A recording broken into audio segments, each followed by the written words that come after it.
Her true story from Illinois. I gave them everything. Then, they erased me from the family photo. My name is Dorothy Mae Harrison, and I'm 73 years old. I've lived in Illinois my entire life, watching the cornfields change with the seasons, watching my children grow up and move away, and then watching them come back when they needed me most. This is my story, the story they don't want you to hear, the story they tried to erase along with my face in that family photo. It started 3 years ago, when my daughter Susan called me on a Tuesday evening in October. I remember because I was making my famous apple butter, the same recipe my mother taught me, and the kitchen smelled like cinnamon and memories. The phone rang just as I was stirring the pot, and Susan's voice came through the receiver, shaky and desperate. "Mom?" she said, and I could hear little Emma crying in the background. "I don't know what to do. Brad lost his job again, and we can't make rent this month. The landlord says we have 3 days." I set down my wooden spoon and closed my eyes. This wasn't the first time. Brad had been laid off twice in the past year, and each time Susan had turned to me. Not because she wanted to, I could hear the shame in her voice, but because she had nowhere else to go. Her pride was already wounded, and now she was swallowing what was left of it to ask her mother for help. "How much do you need, honey?" I asked, though I already knew the answer would be more than I could easily spare. "Mom, we need $1,200, and I know that's a lot, but I'll transfer it tonight," I said, cutting her off before she could spiral into apologies. "But Susan, maybe it's time you and the kids came home for a while. You know there's plenty of room here." The silence stretched between us like a bridge neither of us wanted to cross. My house had been empty for so long, echoing with the ghosts of family dinners and birthday parties. 4 bedrooms, 3 bathrooms, a big kitchen where I used to cook for 8 people every Sunday. Now it was just me and the memories, rattling around like loose change in a coffee can. "I don't know, Mom. Brad's pride, you know? He won't want to feel like he's failing." "He's not failing, sweetheart. Sometimes life just happens, and family is supposed to be there when it does." 2 weeks later, they pulled into my driveway with everything they owned crammed into the back of their pickup truck and a U-Haul trailer that had seen better days. Susan looked exhausted, dark circles under her eyes, like she'd been carrying the weight of the world on her shoulders. Brad wouldn't meet my eyes when I hugged him hello, just muttered something about getting back on our feet soon, and this being temporary, but I didn't mind. God knows I didn't mind. After 5 years of living alone, of eating dinner at a table set for one, of watching television with nobody to comment on the shows with, having voices in my house again felt like waking up from a long gray dream. Emma was 6 then, all gap-toothed smiles and endless energy. She'd run through my house like a tiny tornado, touching everything with her sticky little fingers, asking me why I had so many rooms and why all the pictures on the walls were so old. Little Mason was 3, still in diapers, still needing someone to cut his food into tiny pieces and read him the same bedtime story every single night. I threw myself into being needed again. I woke up at 5:30 every morning to make breakfast. Real breakfast, not the cereal and toast they'd been living on. Pancakes with real maple syrup, eggs from the farm down the road, bacon that I'd fry until it was crispy the way Brad liked it. I'd pack lunches for Susan to take to her job at the insurance office and snacks for the kids when they got home from school and daycare. I did the laundry, folding tiny clothes and matching socks that were barely bigger than my thumb. I cleaned the house top to bottom every week, vacuuming the stairs and scrubbing the bathrooms and changing sheets that smelled like childhood and innocence. I paid for groceries without being asked, slipping the receipt into my purse before anyone could see the total. In the evenings, I'd sit on the floor with Emma, helping her with homework, while Mason played with blocks at my feet. I'd read them stories, give them baths, tuck them into beds that I'd made up special in rooms that had been empty for too long. When they were scared at night, they'd crawl into my bed and I'd hold them close, breathing in the sweet smell of their hair and feeling more useful than I had in years. The house came alive again. There were toys scattered across the living room floor, tiny shoes by the front door, fingerprints on the windows where little hands had pressed against the glass to watch for birds. The refrigerator was covered with Emma's artwork, crayon drawings of our family, stick figures holding hands under a smiling sun. I started cooking big meals again, The kind I used to make when my own children were small. Pot roast on Sundays, homemade soup when the weather turned cold, birthday cakes from scratch with buttercream frosting and candles that I'd let the children blow out. I'd stand in my kitchen, surrounded by the chaos of a lived-in house, and feel like I had a purpose again. Months passed. Brad found some part-time work, but it wasn't enough to move out on. The arrangement that was supposed to be temporary stretched into 6 months, then a year, then longer. Not that I complained. I loved having them there. I loved waking up to the sound of children's laughter, loved having someone to cook for, loved feeling needed and wanted and useful. I paid for things without making a big deal about it. When Emma needed new shoes, I bought them. When Mason had to go to the doctor for an ear infection, I covered the copay. When the car broke down, I wrote a check for the repairs without blinking. I'd learned, over the years, that sometimes love means opening your wallet quietly, without fanfare or expectation of gratitude. I babysit whenever they needed to go out, which was often. Date nights, work events, evenings when Susan just needed a break from being a mother. I'd stay home with the children, making popcorn and watching Disney movies, braiding Emma's hair and reading Mason stories until he fell asleep in my arms. The holidays were magical again. I went all out for Christmas, decorating the house like a winter wonderland, buying presents for everyone, cooking enough food to feed a small army. I wanted the children to have the kind of Christmas memories I'd tried to give my own kids, the kind where love is measured in cookies and carols and the warm glow of lights twinkling on a tree. But somewhere along the way, something shifted. I started to notice little things. The way conversations would stop when I walked into a room. The way Susan and Brad would exchange glances when they thought I wasn't looking. The way they'd make plans without including me, assuming I'd just be there to watch the kids or clean up afterward. I became the invisible grandmother, the one who was always there but never really seen. I was the cook, the cleaner, the babysitter, the ATM. I was the one who made sure there was food in the refrigerator and gas in the cars and birthday presents under the tree. But I wasn't really part of the family. I was just the help that happened to share their last name. It hurt in ways I couldn't quite name. When they'd go out to dinner and come home talking about the fun they'd had, it never occurred to them to invite me. When they'd plan weekend trips to visit Brad's parents, I'd be asked to watch the house, not to come along. When they'd take the children to the park or the zoo, I'd be left behind to do the dishes and fold the laundry. I told myself it was natural. They were young. They needed their space. They had their own life to live. But deep down, I felt like I was disappearing, becoming a ghost in my own house. I was useful, but I wasn't valued. I was needed, but I wasn't wanted. The breaking point came on a warm Saturday in June. Susan's brother Mike was getting married, and the whole family was gathering for the wedding in Springfield. It was a big celebration, the first time in years that all of Susan's siblings would be in the same place at the same time. I'd been looking forward to it for months. I'd bought a new dress, had my hair done at the salon, even splurged on a pedicure. I was excited to see everyone, to catch up with my other children and their families, to feel like part of the clan again. The wedding was beautiful. Mike looked handsome in his tuxedo, and his bride was radiant in her grandmother's lace dress. I cried during the ceremony, remembering my own wedding day 47 years earlier, back when I was young and hopeful and believed that love could conquer anything. At the reception, I sat at the family table, watching my grandchildren dance and laugh and eat cake with frosting smeared on their faces. I felt proud and happy and grateful to be surrounded by so much love and joy.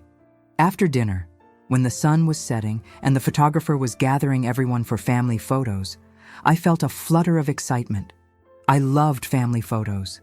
I had albums full of them at home, documenting every birthday and holiday and milestone. I smoothed my dress and checked my lipstick and waited for someone to call me over. But nobody did. I watched from my table as they gathered on the steps of the venue. Susan and Brad, holding hands and smiling. Emma and Mason, fidgeting in their fancy clothes, but grinning at the camera. Mike and his new wife, radiant with happiness. Susan's other siblings, their spouses, their children. A whole constellation of family, connected by blood and marriage and history. And then the photographer started snapping pictures, dozens of them, from different angles, with different groupings. The whole family together. Just the siblings, just the grandchildren, just the married couples. I sat at my table, waiting for someone to notice I wasn't there, waiting for someone to turn around and say, "Wait, where's Grandma? Where's Mom?" Waiting for someone to realize that the family photo wasn't complete without me. But nobody did. They took picture after picture, laughing and posing and creating memories that would last forever. And I sat there, 20 feet away, invisible and forgotten, watching my family document their happiness without me. When it was over, when the photographer was packing up his equipment and the family was dispersing back to their tables, I felt something break inside my chest. Not a dramatic shattering, but a quiet crack, like ice on a pond when the temperature drops just enough. Susan came over, flushed with excitement and champagne. "Mom, wasn't that fun? I think we got some great shots." I nodded and smiled, the way I'd been trained to do my whole life. "Yes, it looked lovely. I can't wait to see them. I'll make sure you get copies of all the good ones." Copies. Of photos I wasn't in. Of memories I wasn't part of a family that didn't include me, even though I'd been supporting them for 2 years. I excused myself and went to the bathroom, where I sat in a stall and cried as quietly as I could. I wasn't even sure why I was crying. It wasn't like they'd done it on purpose. It wasn't like they'd maliciously excluded me. I just wasn't there. In their minds, when they thought about family, I wasn't part of the picture. I was the woman who cooked their meals and washed their clothes and paid their bills. I was the babysitter who was always available, the bank account that never ran dry, the cleaning service that worked for free. But I wasn't family. Not really. Not in the way that mattered. The drive home was quiet. The children fell asleep in the back seat, exhausted from the excitement of the day. Susan and Brad talked softly in the front seat about the wedding, about how beautiful everything was, about how nice it was to see everyone. I stared out the window at the Illinois landscape rushing past, cornfields and farmhouses and small towns that looked like they'd been frozen in time. I thought about my own wedding day, about the dreams I'd had for my family, about the way I'd imagined growing old, surrounded by children and grandchildren who loved me. I thought about the sacrifices I'd made over the years, the way I'd worked 2 jobs to put my kids through college, the way I'd gone without new clothes or vacations or even basic luxuries so they could have what they needed, the way I'd opened my home and my heart and my wallet to them again and again, without question or complaint. And I thought about that photo, about the way they'd all gathered together without even thinking about whether I was there, about the way I'd become so invisible that my absence didn't even register. When we got home, I helped carry the sleepy children inside and tuck them into bed. I hung up my dress and washed my face and put on my pajamas. I made myself a cup of tea and sat at the kitchen table, surrounded by the evidence of the life I'd built for them. The refrigerator covered with Emma's artwork, the counters clean and organized, the bills paid and stacked neatly by the phone. That night, I lay in bed and stared at the ceiling, listening to the sounds of my house settling around me. I could hear Brad snoring in the room down the hall, Susan turning over in her sleep, Mason making the soft whimpering sounds he made when he dreamed. The house was full of life and love and family, but I felt more alone than I had in years. The next morning, I woke up early, like I always did. I made breakfast, like I always did. I packed lunches and helped Emma find her library book and reminded Mason to brush his teeth. I kissed them goodbye and waved from the front door as they drove away. And then I sat at my kitchen table and really looked at my life for the first time in years. I thought about the woman I used to be before I became defined by my usefulness to others. I'd been a teacher once, back when Susan was small. I'd loved it. The challenge of reaching difficult students, the satisfaction of watching children learn and grow. I'd been good at it too. I'd won Teacher of the Year twice, had parents request me specifically for their children. But when Susan started having kids of her own, I'd retired early to help out. Just for a few years, I'd told myself. Just until they get on their feet. I thought about the friends I'd lost touch with over the years, the book club I'd stopped attending because I was always babysitting, the volunteer work I'd given up because I was too busy cooking and cleaning and caretaking. the hobbies I'd abandoned because there was always someone else who needed my time more than I needed my own happiness.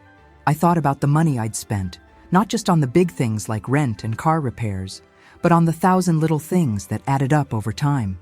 Groceries and school supplies and birthday presents and clothes and toys and shoes and doctor visits and field trips and music lessons and soccer cleats and everything else that came with raising children. I'd never asked for anything in return. I'd never expected gratitude or recognition or even acknowledgement. I'd just given the way mothers do, the way I'd been taught to do my whole life. But that photo had shown me something I'd been trying not to see.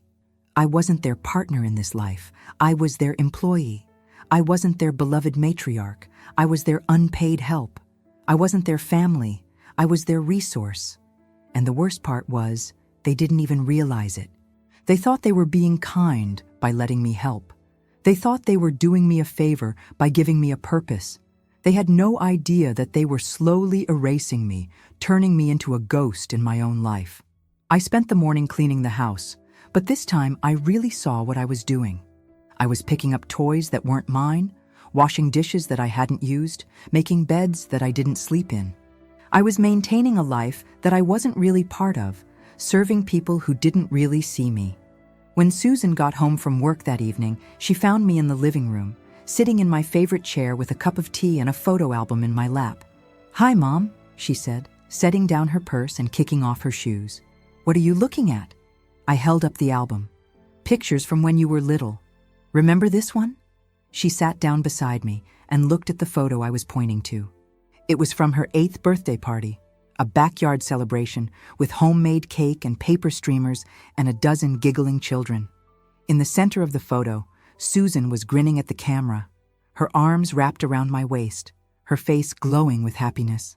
"I remember," she said softly. "You made that cake from scratch. It was shaped like a butterfly, and you spent hours decorating it with colored frosting." "You were so excited," I said, turning the page. "You kept saying it was the most beautiful cake you'd ever seen." We looked through more photos together. Christmas mornings when she was 10 and 12 and 15. Family vacations to Wisconsin and Michigan, and once, memorably, to Disney World. Graduations and birthdays and first days of school. A whole lifetime of memories, documented in fading color prints and carefully preserved in plastic sleeves. In every single photo, I was there. Not in the background, not on the sidelines, but right in the center of the action. Holding babies, cutting cakes, opening presents, laughing at jokes. I was woven into the fabric of every memory, essential and beloved and irreplaceable. "We had such good times," Susan said, and I could hear the nostalgia in her voice. "We did," I agreed. "We really did." She flipped to the last page of the album where I'd carefully preserved the most recent photos, the children's school pictures from this year.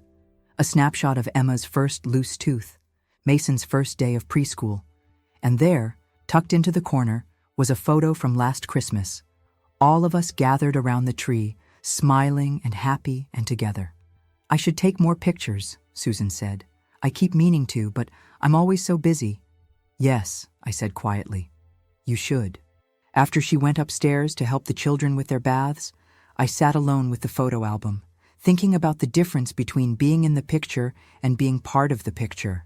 I'd been in hundreds of photos over the years, but lately I'd started to feel like I was disappearing even when I was standing right there.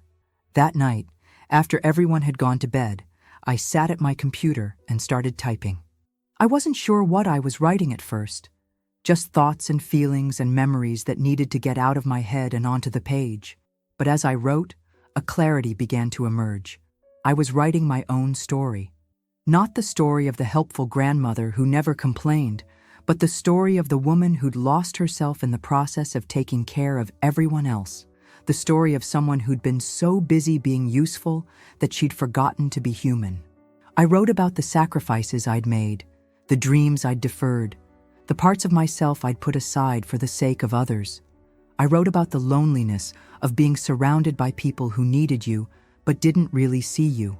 I wrote about the heartbreak of watching your family create memories without you, even when you were standing right there.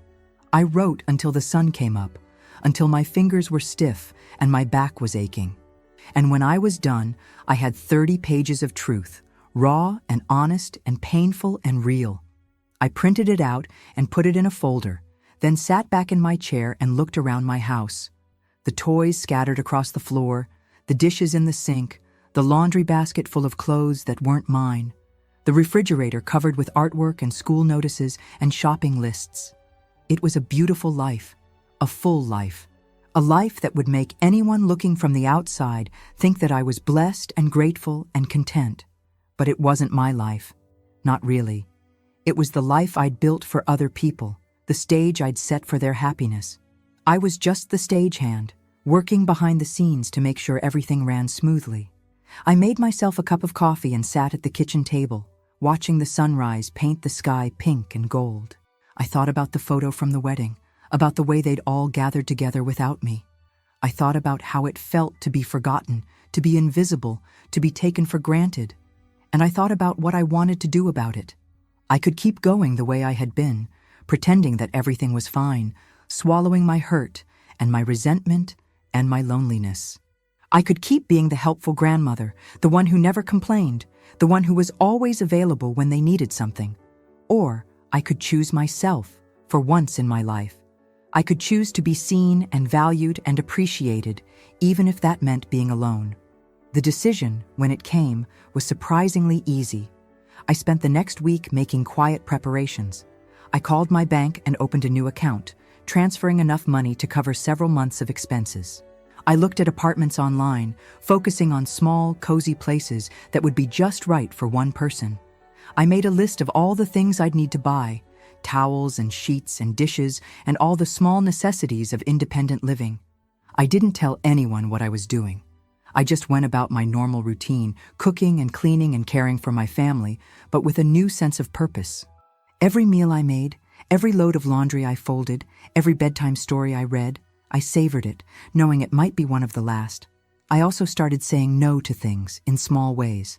When Susan asked me to babysit on Friday night so she and Brad could go out, I said I had other plans. When Emma asked me to help with her science project, I suggested she ask her parents instead. When Mason wanted me to read him 5 bedtime stories instead of 1, I gently but firmly stuck to our usual routine. They didn't seem to notice the changes at first. They were so used to my availability, my willingness to drop everything for them, that my small acts of self-preservation barely registered. But I noticed. I noticed the way it felt to put my own needs first, even in tiny ways. I noticed the way it felt to have boundaries, to say no without feeling guilty. I noticed the way it felt to remember that I was a person, not just a grandmother. I found an apartment on a quiet street about 20 minutes away from my house. It was small but lovely, with big windows and hardwood floors and a little garden where I could grow tomatoes and herbs. The rent was reasonable, and the landlord was a kind woman about my age who understood what it was like to start over. I signed the lease on a Thursday afternoon while the children were at school and Susan was at work. I gave the landlord first and last month's rent, plus a security deposit, and she handed me the keys with a warm smile. "New beginnings are scary," she said, "but they're also exciting." I nodded, closing my fingers around the keys. Yes, they are. That evening, I cooked dinner for my family one last time. I made all their favorites, pot roast and mashed potatoes and green beans from the garden. I baked a chocolate cake for dessert, the same recipe I'd been using for 30 years. I set the table with my good china and lit candles, making it special without anyone asking why. They were chatty and relaxed at dinner, talking about their days and making plans for the weekend. Emma had been chosen for the school play. Mason had learned to write his name. Susan had gotten a compliment from her boss. Brad had heard about a possible full-time job opening. I listened and smiled and asked questions, storing up these last moments of family life like a squirrel storing nuts for winter. I wanted to remember them this way, happy and animated and full of plans for the future. After dinner, I helped Emma with her homework, while Susan gave Mason a bath. We worked on multiplication tables, and I felt proud when she finally understood the concept of carrying numbers. I braided her hair for school the next day, making it extra pretty with ribbon that matched her favorite dress. I read Mason his bedtime story, holding him close as his eyelids grew heavy. He smelled like soap and childhood, warm and sweet and innocent. I kissed his forehead and tucked him in, whispering that I loved him more than all the stars in the sky. Then I sat in the living room with Susan and Brad, watching television and making small talk about the weather and the neighbors and the funny thing that happened at work. It was peaceful and ordinary, and exactly the kind of evening that I'd been grateful for so many times before. But tonight, I felt like I was watching it from outside myself, like I was already gone. When they went to bed, I stayed up late, packing my things. I'd been collecting boxes for a week, and now I filled them with my clothes and books and photographs. I packed my jewelry and my special dishes and the quilt my mother had made for me when I got married. I packed my memories and my dreams and my hope for a different kind of future. I left behind the things that belonged to the house, the furniture and appliances and knickknacks that had been there so long they'd become part of the scenery. I left behind the life I'd built for other people and took only the things that were truly mine. I worked through the night, carrying boxes to my car and making trip after trip to the apartment. By the time the sun came up, I'd moved everything I wanted to keep. The house looked the same, but emptier somehow, like a stage set after the actors had gone home. I made breakfast one last time, standing in my kitchen and listening to the sounds of my family waking up. Footsteps on the stairs, the shower running, Emma calling for help finding her favorite sweater. The ordinary sounds of an ordinary morning, the kind I'd been part of for so many years. But this morning, I was just visiting. I cooked eggs and bacon and toast, just like always. I packed lunches and helped Emma with her backpack and reminded Mason to brush his teeth. I kissed them goodbye and waved from the front door as they drove away. And then I sat down at the kitchen table and wrote them a letter. My dearest family, by the time you read this, I'll be gone. Don't worry. I'm safe and I'm fine. I've just decided that it's time for me to start living for myself. I want you to know that I love you all more than words can express. The past 2 years have been some of the happiest of my life. Watching Emma and Mason grow and being part of your daily lives. I've treasured every moment, every laugh, every goodnight kiss. But I've also lost myself along the way. I've become so focused on taking care of everyone else that I forgot to take care of me. I've become so useful that I've stopped being seen as a person. The wedding last month was the final wake-up call I needed. When you all gathered for that family photo without me, I realized that I'd become invisible in my own life. I was the one who had paid for the gas to get there, the one who had bought the children's fancy clothes, the one who had been there for every milestone and crisis and celebration. But I wasn't part of the family. I was just the help. I don't blame you for this. I know you never meant to hurt me. I know you thought you were being kind by letting me help, by giving me a purpose. But somewhere along the way, I stopped being your mother and grandmother and became your employee. I stopped being family and became a resource. I need to find out who I am when I'm not taking care of everyone else. I need to remember what it feels like to be seen and valued for who I am, not just for what I can do. So, I'm starting over. I have my own place now, and I'm going to figure out how to be happy on my own terms. I'm going to make friends who choose to spend time with me, not because I'm useful, but because they enjoy my company. I'm going to pursue hobbies and interests that I've put aside for years. I'm going to travel and explore and maybe even fall in love again. I'm going to live. I hope you can understand. I hope you can forgive me for leaving without saying goodbye. But I knew that if I tried to explain in person, you'd talk me out of it. You'd promise to do better, to include me more, to see me as family, and I'd probably believe you, because I want to believe you. But I need more than promises. I need to know that I matter. The house is yours now. Officially. I've already talked to my lawyer about transferring the deed. Consider it a gift, or consider it payment for all the love and laughter you've given me over the years. Take care of it, and think of me sometimes when you're sitting in the kitchen where I made so many meals, or in the garden where I grew vegetables for your table. I've also changed my will. I'm leaving everything to a scholarship fund for underprivileged children, kids who need someone to believe in them the way I always believed in you. I think that's what I would have wanted, to help children who don't have anyone else to help them. Please don't try to find me, at least not right away. I need time to figure out who I am without you. Maybe someday, When I'm stronger and more sure of myself, we can have a relationship that's built on mutual respect instead of just need. I love you all. I always will. But I love myself too, and I need to start acting like it. With all my heart, Mom. I sealed the letter in an envelope and left it on the kitchen table, propped against a vase of flowers from my garden. Then I walked through the house one last time, saying goodbye to the rooms that had held so much life and love and laughter. I stopped in Emma's room, looking at the unmade bed and the toys scattered across the floor. I touched the drawing she'd made of our family that was taped to her mirror, stick figures holding hands under a rainbow, all of us smiling and happy and together. I stopped in Mason's room, breathing in the smell of baby powder and childhood dreams. I straightened his blankets and picked up a few toys, one last act of caretaking before I closed the door.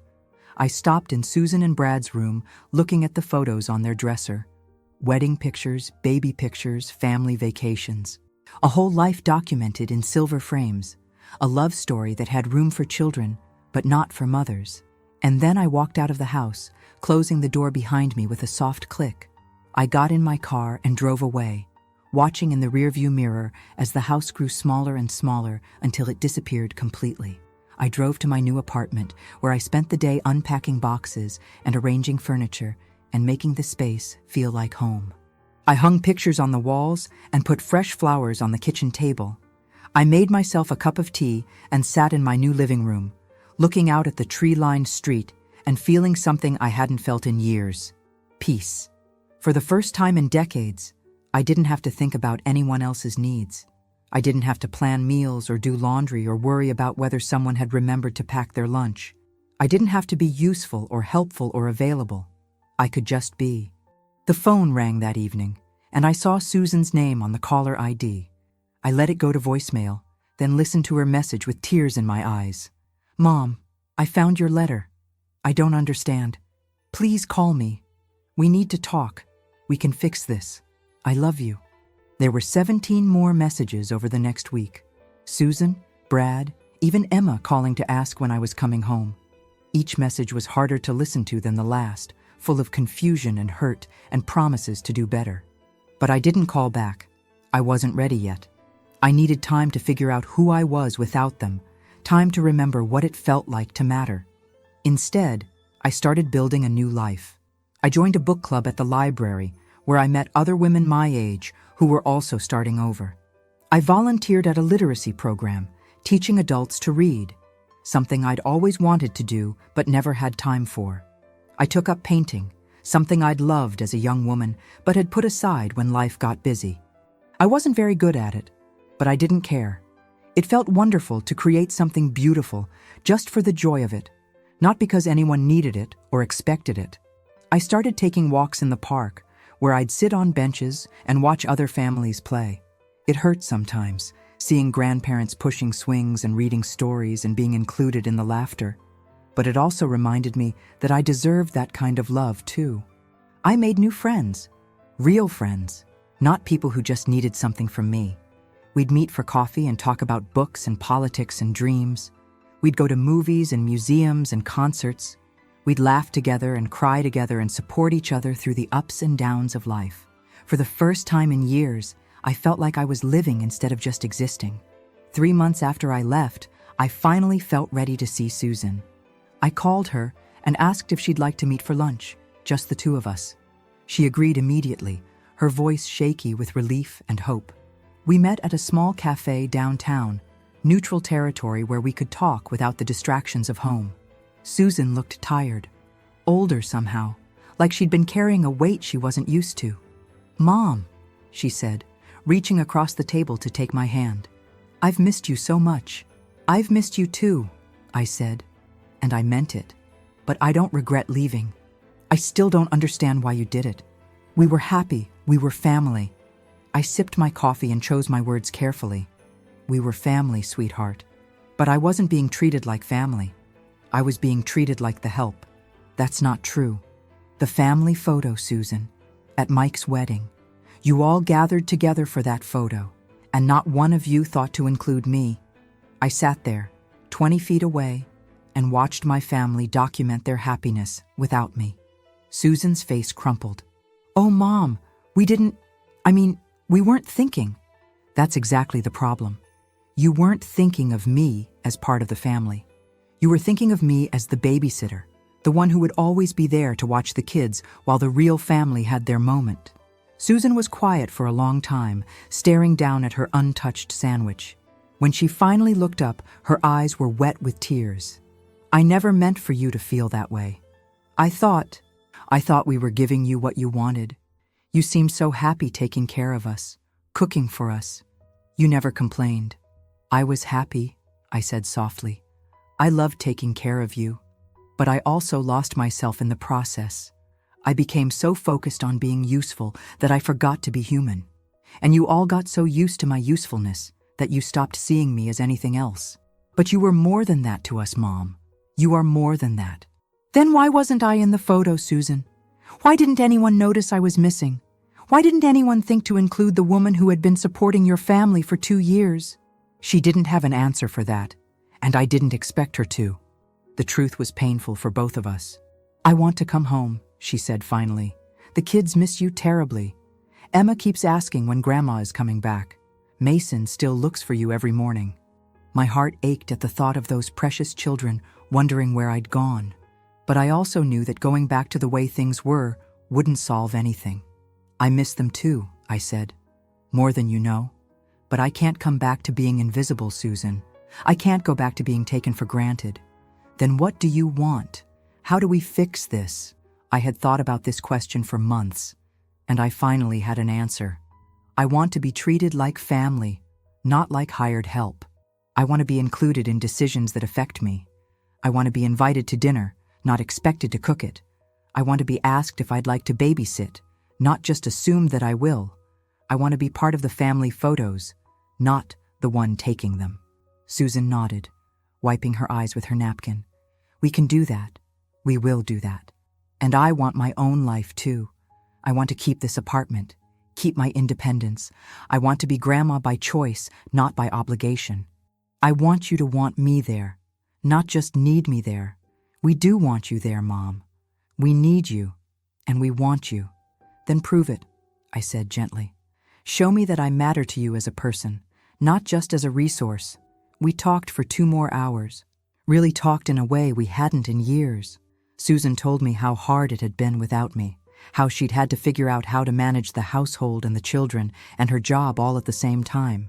She told me how Brad had finally found full-time work, how they were finally getting back on their feet financially. I told her about my new life, about the friends I'd made and the hobbies I'd rediscovered. I told her about the painting class I was taking and the literacy program where I volunteered. I told her about the peace I'd found in solitude, the joy I'd rediscovered in my own company. When we parted that day, we hugged each other tight, and I felt hope for the first time in months. Not hope that things would go back to the way they were, but hope that we could build something new and better.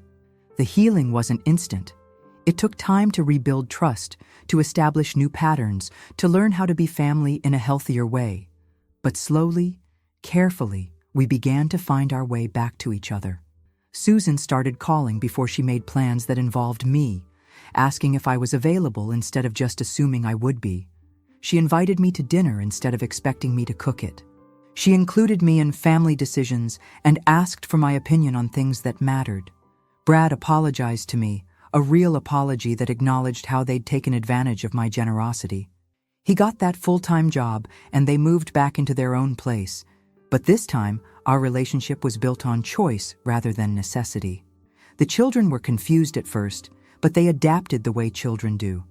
They visited me at my apartment, wide-eyed and curious about my new life. Emma loved my art supplies and would spend hours painting with me. Mason enjoyed the quiet of my small space, where he could focus on puzzles and books without the chaos of a busy household. I became a grandmother by invitation rather than obligation. When they asked me to babysit, I sometimes said yes and sometimes said no, depending on my own plans and energy level. When they had family gatherings, I was included from the beginning, my presence assumed and valued. And when they took family photos, which they did more often now, more intentionally, I was always in them, right in the center, where I belonged. 6 months after that first lunch with Susan, we had another family wedding. This time, it was my nephew's daughter, getting married in a beautiful ceremony in Chicago. The whole extended family would be there, including cousins I hadn't seen in years. I bought a new dress for the occasion, something elegant and flattering that made me feel confident and beautiful.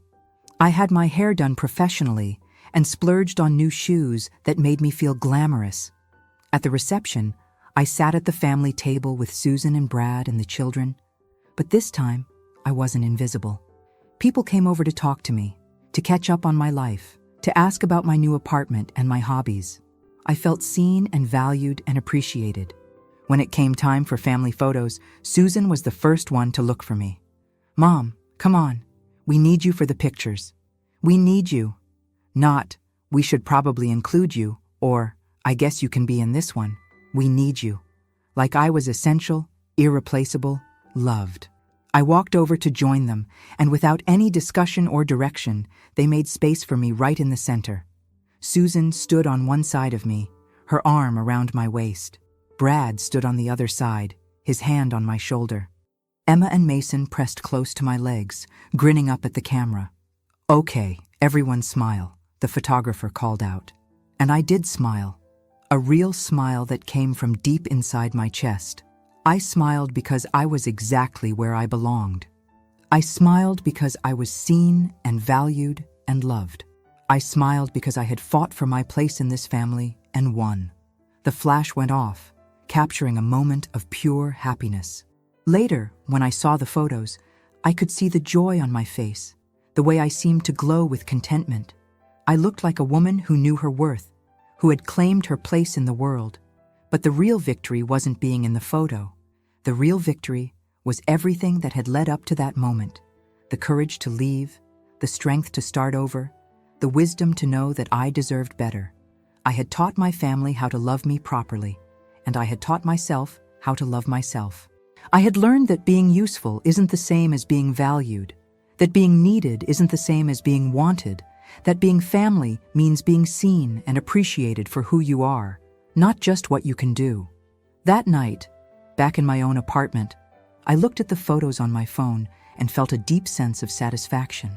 Not just because I was in them, but because of how I looked in them. I looked like a woman who had found her way back to herself, who had reclaimed her dignity and her worth. I thought about the letter I'd written when I left, about the pain and loneliness that had driven me away. I thought about the months of solitude and self-discovery that had followed. I thought about the slow, careful work of rebuilding relationships on my own terms. It hadn't been easy. There had been moments when I doubted myself, when I'd wondered if I'd made a terrible mistake. There had been nights when I'd cried myself to sleep, missing the children's laughter and the warmth of a busy household. There had been days when I'd almost picked up the phone to call Susan and beg to come home.